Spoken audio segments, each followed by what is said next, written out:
নির্বাচন করবেন রেহানা মজিদের সাথে, তিনি কথা বলবেন, আমাদের জানাবেন এই হোমনা উপজেলার নির্বাচন কেন তিনি প্রার্থী হয়েছেন, কিংবা এই নির্বাচনে তিনি নির্বাচিত হলে কি কি পদক্ষেপ নেবেন সেই বিষয়ে সরাসরি কথা বলবো তার সাথে।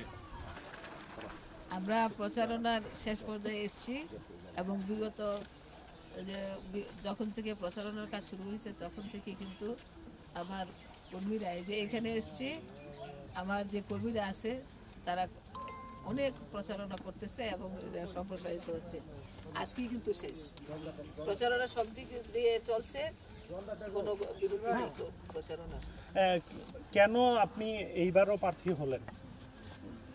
প্রার্থী হচ্ছি আমার যে অসমাপ্ত কাজগুলি সেগুলি বাস্তবায়ন করার লক্ষ্যে আমি প্রার্থী হচ্ছি এবং হোমনা উপজেলাকে একটা মডেল উপজেলা এবং স্মার্ট উপজেলা হিসেবে গড়ে তোলার লক্ষ্যে আমি প্রার্থী হয়েছি এবং হোমনা উপজেলা শান্তি শৃঙ্খলার লক্ষ্যে আমি প্রার্থী হয়েছি। নির্বাচনে যারা আপনি প্রচারণা চালাতে গিয়ে কেমনটা মনে করছেন যে কতটুকু চাচ্ছে আপনাকে যারা এবারে এমপি নির্বাচন পরবর্তীতে উপজেলা চেয়ারম্যানও আপনারা পাচ্ছেন?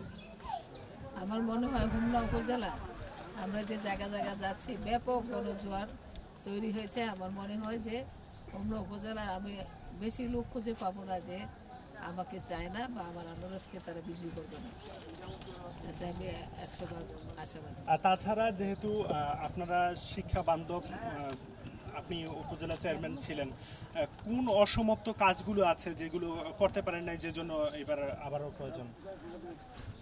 আমি একটা কথাই বলবো যে শিক্ষা বান্ধব বলছেন তো, শিক্ষার দিক দিয়ে আমরা কিন্তু এগিয়ে আছি। হোমনা উপজেলাকে শিক্ষার লক্ষ্যে, শান্তির লক্ষ্যে এগিয়ে নিয়ে যাওয়ার জন্য কিন্তু আমরা এগিয়ে যাচ্ছি এবং হোমনা রেহানা মজিদ মহিলা কলেজটি প্রতিষ্ঠিত করেছি আমি এই কারণে যে নারী শিক্ষা এগিয়ে যাওয়ার জন্য। একজন নারী পারে একটা তার পরিবারকে শিক্ষিতের দিকে এগিয়ে নিয়ে যাওয়ার জন্য। যেমন নেপোলিয়ান বলেছিলেন যে আমাকে একটা শিক্ষিত মা দাও, আমি একটি শিক্ষিত জাতি দেব। সেই লক্ষ্যে কিন্তু আমাদের এই কলেজটি প্রতিষ্ঠিত হয়েছে বা করেছি এবং এগিয়েও যাচ্ছে। এখান থেকে অনেক মেয়েরা ডাক্তার, ইঞ্জিনিয়ার এবং জ্বলন্ত প্রমাণ হচ্ছে কুমিল্লা সরকারি মহিলা কলেজের ভাইস প্রিন্সিপাল কিন্তু আমাদের এই রেহানা মজিদ কলেজের শিক্ষার্থী। এরকমভাবে সবাই ছড়িয়ে ছিটিয়ে আছে, বিভিন্ন প্রশাসনে আছে, বিভিন্ন সরকারি কলেজে আছে। মেয়েরা এগিয়ে যাচ্ছে এই কলেজ থেকে বেরিয়ে, সেটা আমরা সার্থক এই কলেজটা প্রতিষ্ঠিত করে। তাছাড়া আইন শৃঙ্খলা বাহিনী থেকে শুরু করে যত রকমের মানে মানুষের জানমালের নিরাপত্তার বিষয়টা কেমনভাবে দেখবেন যদি নির্বাচিত হন?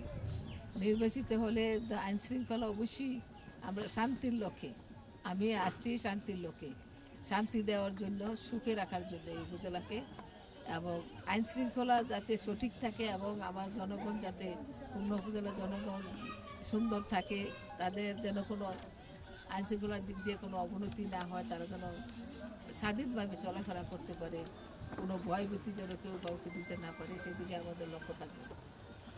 দর্শক, কথা বলছিলাম আনারস মার্কা প্রতীক নিয়ে যিনি নির্বাচন করছেন এমপির সহধর্মিণী সাবেক উপজেলা চেয়ারম্যান রেহানা মজিদ।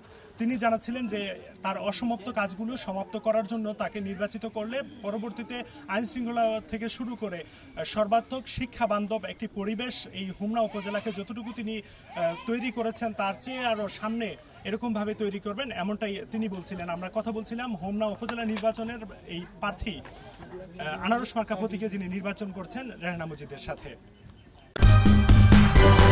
সূচনা কমিউনিটি.টিভি, বিনোদনের পাশাপাশি খবর।